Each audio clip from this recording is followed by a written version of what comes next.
Hey everybody, Jam Creates here. Doing another video, a little old school cool right here. Uncanny X-Men number 268. Uh, Late September, I believe this was, 1992, something like that.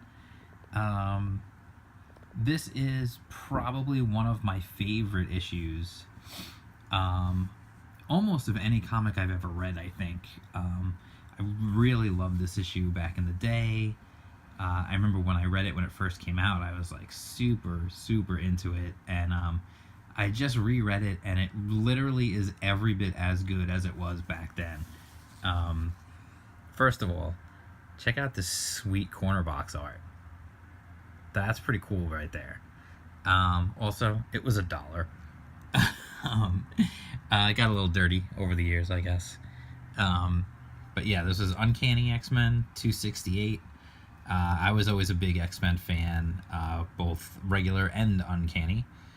The Uncanny X-Men, and as we used to call it back in the day, Adjectiveless X-Men, which was, of course, the one that launched with the Jim Lee 5 covers and all that stuff.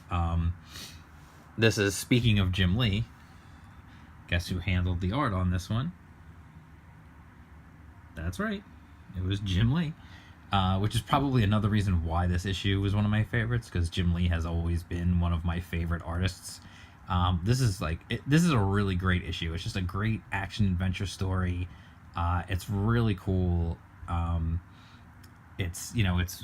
can read the thing right here: Wolverine, Captain America, Black Widow together again for the first time.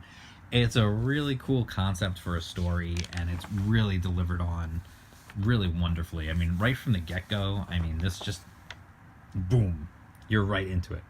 As soon as it starts, you're right in the action. And there's, Captain America jumping right at you. And it's like perfect, classic Jim Lee art, just super clean, super beautiful, the proportions, the everything just so nice.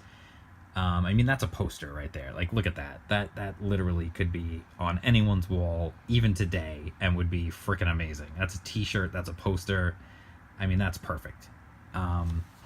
So the story, it takes place in Madripoor, and it's like, the cool thing about this issue is it's two concurrent stories. They tell you two stories at the same time. And they both take place in Madripoor. They both involve the X-Men and Black Widow. And I'm sorry, I just can't even ignore this any longer. Look at these t-shirts, dude. I remember so many people with this particular shirt back in the day. Like, so many dudes had that shirt. And this one, too. Like, a lot of people with that Wolvie. And, come on. It's cool stuff. They don't make shirts like that anymore with like the big all-over prints. Those are pretty cool things back in the day. Anyway, the first part of the story, it takes place in 1941, which, to me, you can't go wrong with Captain America during World War II. A Cap story in World War II is always going to be awesome. And here's the other thing I also just want to point out. Yeah. Written by Chris Claremont. Jim Lee did the pencils. So come on. Jim Lee and Chris Claremont. It's not going to get any better than this. And it starts, like I said, it starts right off the bat. 1941.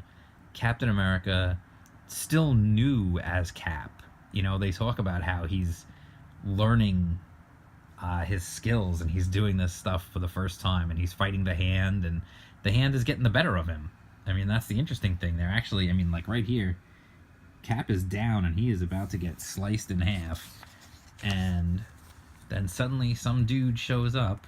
We all know who he is, but Captain America had no idea who this is. And the two of them just wreck shop and clean out one of the best arcade games ever.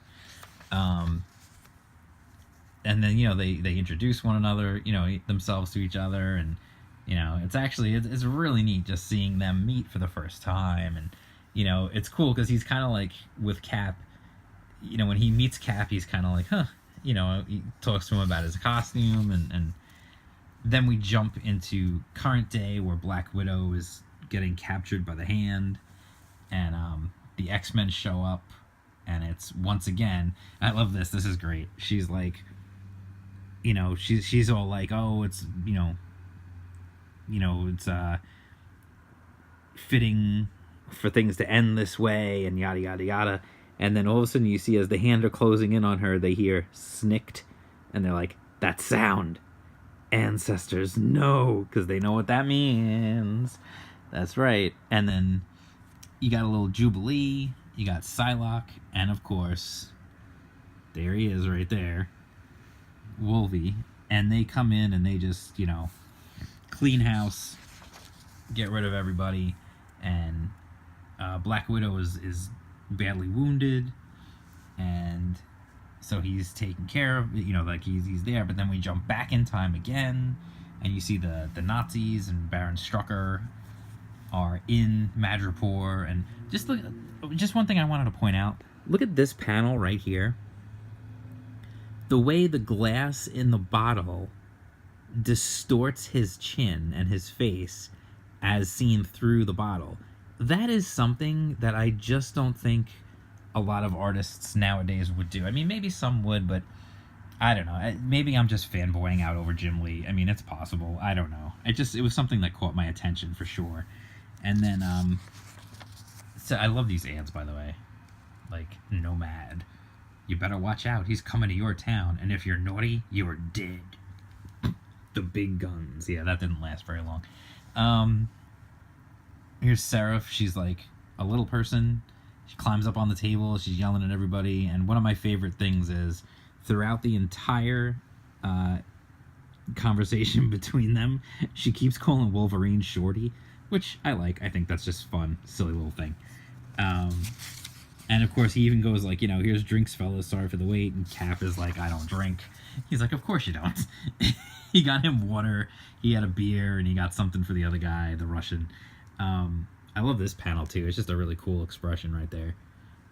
That's classic 90s too, with like all that, like the lines and the cross hatching and everything. Like that's such a 90s thing. I also wanted to point out something.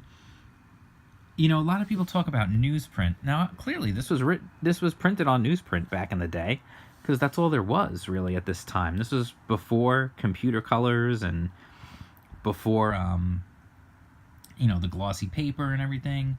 And it really does look beautiful. Like, look at it. There is nothing wrong with newsprint. Look at this. I mean, this is clean. It looks good. I mean, I think part of the thing you need to take into account if you are printing on newsprint is your colors need to be bright. You can't muddy everything up. You got to just be simple. I mean, look at Jubilee right here, right? Okay, what kind of shading does she have? Are there like 87 different hues of red on her costume? No. It's one color red, one color yellow, and all the shading is done with the inks. And I think that's what you need to do if you're gonna be doing newsprint. I think if you do too much of the variations on the colors and stuff, it gets too muddy. And this is what comic books are supposed to look like. They're supposed to be colorful. The characters are bigger than life. They're crazy. I like Jubilee's. She doesn't trust Natasha. She's all like, talking about it. And she doesn't even trust... It's funny because she really doesn't trust Psylocke either at this point. Yep, Silver Sable comic. One of the big guns. Also, Barbie comic. I don't even remember that Barbie had a monthly book. Barbie and Barbie Fashion for Marvel Comics. I don't remember that at all. So then things go. I mean, we've got more. We've got in the current timeline and in the past, things are going back and forth. Like, the Nazis are still here, but then we get... This is probably my favorite sequence from the whole thing, is Wolverine... What happened was, Natasha was little back in 1941. She was a child, and the Nazis had kidnapped her, and Wolverine jumps into the car, and they're fighting, and while he's in the car, they shoot into the car, because he's like, if the Reich cannot have the child, no one can. And he's like, down girl, and the guy just fires into the car. He's going to kill everybody. He doesn't care. And they kill him, and when he looks in the car, they see that Wolverine shielded Black Widow as a kid. he shielded her with his body and took the bullets, and she survived. And they were just like, you know, wow, I can't believe he did that, you know. And so I'm gonna skip a little bit ahead because I don't want to get a strike. This is so 90s right there. The funny thing is they do a little Mulan here. They disguise Jubilee as like a boy delivering the food on board the ship, and then we get a big fight, and we also get back in the 1940s. I mean, to me, honestly, like, the more interesting part of the story is the 1941 part of the story. The other part is okay, but the other part leads into future stuff in their, you know, the run, so it makes sense. But Wolverine kills the head of the Hand, and then they rescue little Natasha, but of course they have to fight their way out of it first. And they're all, you know, same thing, they're like freaking out, like, how is Wolverine even still alive? And then I like this little exchange here. You know, he's like, it'd be a shame to break up a potential team. Appreciate the thought, Cap, but I work alone. Don't need a sidekick. And he's like, actually, I meant this is my... Well, never mind. And then we go back to current day, and it turns out that the people they thought they were going to get were just not really there. They set up a diversionary thing, and then that was the end. The bad guys celebrate because they actually got away with something.